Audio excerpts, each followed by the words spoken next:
Length பார்த்தீங்கன்னா 110 mm கொடுத்துருக்காங்க. 110 mm போட்டு இந்த 12 mmக்கு ஃபஸ்ட்டு ஒரு பாக்ஸ் மாரி வரும். ஃபஸ்ட்டு 110 mm போட்டுருவோம் அதில். இதுலேருந்து பார்த்தீங்கன்னா ஃப்ரண்ட் வியூவில் இந்த பார்ட் அப்படியே தெரியும். இந்த பார்ட் அப்படியே தெரியும். 110 mm லைன் போட்டு இதுலேருந்து 38 mmக்கு ஒரு லைன் போடுறோம். இதுலேருந்து பார்த்தீங்கன்னா இந்த அளவு பார்த்தீங்கன்னா அது 66 mm. அடுத்தது இதுலேருந்து ஒரு 26 mmக்கு ஒரு லைன். இது 66. இதுலேருந்து ஹைட்டு பார்த்தீங்கன்னா 38 mm போட்டு இந்த சென்டர் இதுலேருந்து 22 mm எடுத்து ரேடியஸ் 22 வச்சு இதில் ரேடியஸ் 22 வச்சு ஒரு ஆர்க் அடிக்கிறோம். வேறு ஆர்க் அடித்து அதை அப்படியே இதில் ஜாயின் பண்ணிக்கிறோம். அப்படியே இப்போ ரேடியஸ் 10 வச்சு இதுலேருந்து அப்படியே ஒரு ரவுண்ட் போட்டுக்கிறோம்.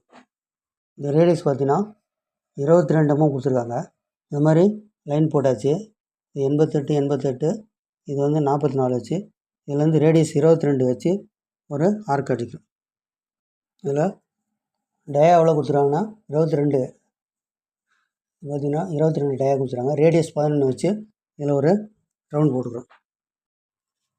44க்கு ஒரு 12 mm மேலே ஒரு 12 mm கீழே ஒரு 12 mm வச்சு அப்படியே லைன் போட்டுங்க. 44க்கு 12 mm வச்சு இதில் ஒரு லைனு இதில் ஒரு லைன்.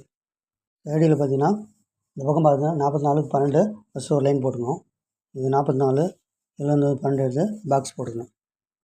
இந்த அளவு பார்த்தீங்கன்னா ஹைட்டு பார்த்தீங்கன்னா 38க்கு இது ஒரு 12 mm. இதுலேருந்து 38க்கு ஒரு 12 mm போட்டு 2 பாக்ஸு. இதில் ஒரு பாக்ஸ் 38க்கு 12, இதில் ஒரு பாக்ஸ் 38க்கு 12, இதில் ஒரு 12 mm போடுறோம். ஃப்ரண்ட் வியூவில் பார்க்கும்போது இந்த பாக்ஸ் வந்து உங்களுக்கு ஃப்ரண்ட்டில் தெரியாது. அதனால் கீழே ஃப்ரண்ட் வியூவில் இந்த ரேடியஸ் பார்த்திங்கன்னா அது டயா 22 கொடுத்துருவாங்களா. அப்போ 22க்கு வந்தால் 2 சைடும் வச்சு 12 12 வச்சு இதில் ஒரு டாட் லைன். அதேமாதிரி ஃப்ரண்ட் வியூவில் இந்த ரவுண்டு தெரியும். இது பார்த்திங்கன்னா சைடு வியூவில் நம்மளுக்கு தெரியாது, மறைஞ்சிருக்கும். அதனால் இதுக்கு நேராக வந்து இது ரெண்டுத்தையும் டாட் லைன் போட்டுக்கிறோம்.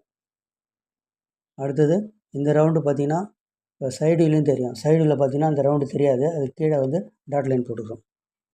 இதுக்கு நேராக இதில் டாட் லைனு, இதுக்கு நேராக இங்கே டாட் லைனு. இந்த ஹோல்ஸ் வந்து இங்கே தெரியாததால் இதுக்கு டாட் லைன் போடுறோம். டாப் வியூவில் இந்த ஹோல்ஸ் தெரியாது, அதனால் இது டாட் லைனு போட்டாச்சு. அடுத்து இந்த லைன் வந்து இங்கே இந்த லைன் உங்களுக்கு தெரியாததால் இதில் டாட் லைன் போட்டுக்கோம். ட்ராயிங்கோட ஃபுல் வீடியோ பார்க்கணும் சேனல் லிங்க் கிளிக் பண்ணி உள்ளே போய் பாருங்கள்.